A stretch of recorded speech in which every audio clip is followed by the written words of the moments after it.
दोस्तों, स्वागत है आपका अपने चैनल खुशबू एक्सप्लोरर में। आज मैं आपके लिए एक ऐसी घटना लाई हूँ जिसके बारे में आपने पहले सुना है।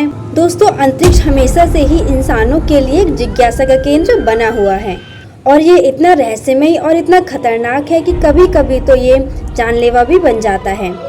अंतरिक्ष की सैर करना अपने आप में ही एक बहुत बड़ी उपलब्धि है, पर यह उपलब्धि खतरों से इतनी ज़्यादा खतरनाक है कि इसकी छोटी सी गलती भी हमारे लिए जानलेवा साबित हो सकती है। अभी अभी रूस का लूना 25 चांद के उस हिस्से में क्रैश हो गया जहां पर हमारा चंद्रयान 3 उतरने की कोशिश कर रहा है।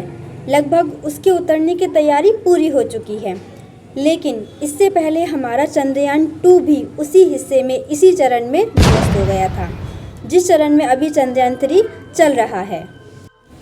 रूस ने 47 साल बाद चांद पर ऐसा कोई एक मिशन किया था जो अब ध्वस्त हो चुका है। इसमें अच्छी बात यह है कि इसमें किसी की भी जान नहीं गई, पर अंतरिक्ष में कुछ मिशन ऐसे भी होती हैं जिनके नुकसान की भरपाई कभी नहीं की जा सकती है, क्योंकि इसके अंदर एक होनहार वैज्ञानिकों की टीम थी जो उस मिशन के साथ ही जलकर राख हो गई थी।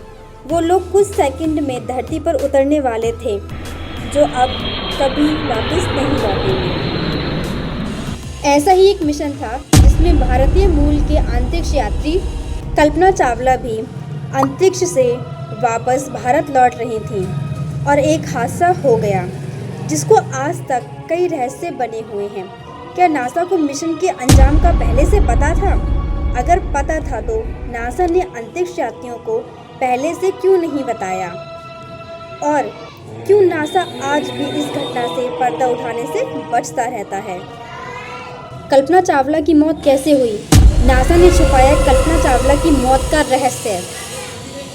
आपको तो ये पता होगा कि अंतरिक्ष में जाने वाली पहली भारतीय महिला अपनी कल्पना चावला थी, लेकिन उनकी मौत की असली वजह क्या थी? आइए तो आज मैं आपको बताऊंगी क्या हुआ था उस दिन स्पेस में। कल्पना चावला ने 2 बार स्पेस के लिए उड़ान भरी थी, जिसमें पहली बार वो स्पेस से पृथ्वी पर लौट आई थी, किंतु दूसरी बार स्पेस से लौटते समय उनके साथ एक हादसा हो गया था। क्या नासा को उनके साथ होने वाली दुर्घटना के बारे में पहले से पता था? इस घटना से पहले कल्पना चावला का सफ़र कैसा था, आइए देखते हैं। कल्पना चावला का जन्म 17 मार्च 1962 में हरियाणा के छोटे से शहर करनाल में हुआ था। उनके पिता का नाम बनारसी चावला और माता का नाम संज्योति था। कल्पना की शुरुआती पढ़ाई टैगोर बाल निकेतन में हुई थी।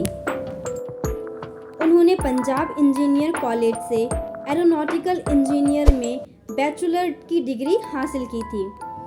वो सन 1979 में यूएस चली। 1988 में यूनिवर्सिटी ऑफ कोलोराडो एरोस्पेस को पीएचडी की डिग्री कंप्लीट की।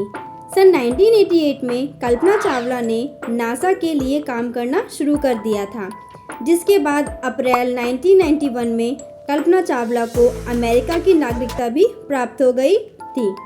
मार्च 1955 में कल्पना चावला ने एरोनॉट कॉर्प्स को ज्वाइन कर लिया था। नासा ने 1996 में कल्पना को स्पेस में भेजने के लिए विशेषज्ञ के रूप में सिलेक्ट किया था। इसके बाद 19 नवंबर 1997 को कोलंबिया स्पेस शटल ने अमेरिका के कैनेडी स्पेस सेंटर से अंतरिक्ष के लिए उड़ान भरी।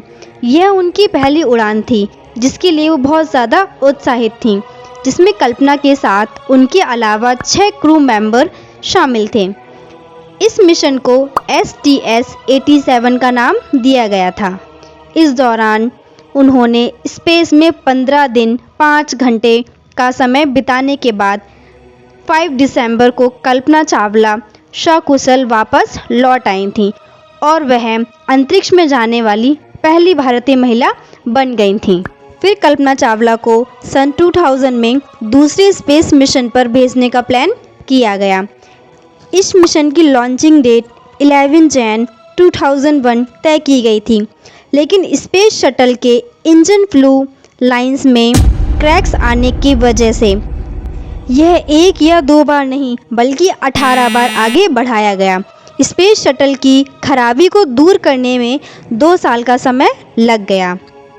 फाइनली 16 जैन 2003 को स्पेस शटल कोलंबिया ने कल्पना चावला और 6 क्रू मेंबर को लेकर उड़ान भरी। 16 दिनों बाद तक स्पेस में रहने के बाद जब कल्पना पृथ्वी पर लौट रही थी, तभी उनकी शटल ने पृथ्वी की वायुमंडल में प्रवेश किया और देखते ही देखते वह आग का गोला बन गया। स्पेस शटल और उसमें सवार 7 यात्रियों के शरीर के शव के अवशेष टेक्सास में गिरने लगे थे। इस हादसे में कल्पना चावला के साथ उनके 6 क्रू मेंबर की दर्दनाक मौत हो गई थी। सबको लगा था कि ये सच में एक हादसा है, वजह से कल्पना और उनके 6 क्रू मेंबर की मौत हो गई थी। लेकिन असल में 16 जनवरी 2003 को कुछ ऐसा हुआ था जो कि कल्पना चावला की मौत का जिम्मेदार था। दरअसल दोस्तों, इस मिशन को लॉन्च करने से पहले शटल में 2001 से लेकर 2003 तक काफ़ी सारी टेक्निकल प्रॉब्लम्स आई थीं। इसी कारण से इसे डिले किया गया था। लेकिन ये जानते हुए भी कि इसमें कोई ना कोई प्रॉब्लम्स आ रही थी, किंतु फिर भी नासा ने इस टेक्निकल प्रॉब्लम को ठीक करके स्पेस में 16 जनवरी 2003 को स्पेस में रवाना कर दिया था। स्पेस शटल कोलंबिया ने अपनी पहली उड़ान 12 अप्रैल 1981 को भरी थी। तब से लेकर 16 जनवरी 2003 के पहले तक ये कुल 27 उड़ानें भर चुका था। अपनी पूरी लाइफ में शटल ने 300 दिन, 17 घंटे, 40 दिन और 22 सेकंड का समय स्पेस में बिताया और शायद यही कारण रहा होगा कि इतने लंबे समय से इस्तेमाल होने के बाद इसमें लगातार टेक्निकल प्रॉब्लम्स आ रही थीं। किंतु नासा को पता होते हुए भी उन्होंने इस स्पेस शटल को उसकी 28वीं उड़ान के लिए लॉन्च कर दिया था। लेकिन क्या पता था कि ये उसकी आखिरी उड़ान होगी। 1 फरवरी 2003 को जब कल्पना चावला और उनकी टीम वापसी के लिए रवाना हुई, किंतु शटल के लेफ्ट विंग में आग लग गई थी और धीरे धीरे शटल के लेफ्ट विंग की जगह होल हो गया था, जिसके कारण अन्य वायुमंडल की गैसें उनके अंदर आने लगी और स्पेस शटल के अंदर हवा का दबाव बहुत कम हो गया था और सारे क्रू मेंबर बेहोश हो गए थे। क्योंकि ये सब इतना जल्दी हुआ कि क्रू मेंबरों को स्पेस सूट के हेलमेट को बंद करने का टाइम ही नहीं मिला था। को इन सब टेक्निकल प्रॉब्लम्स के बारे में पता था। आपकी क्या राय है, आप मुझे कमेंट में बताइए। इसी और वीडियोस के लिए आप मुझे सब्सक्राइब कर सकते हैं। लाइक कीजिए, कमेंट कीजिए, शेयर कीजिए। धन्यवाद।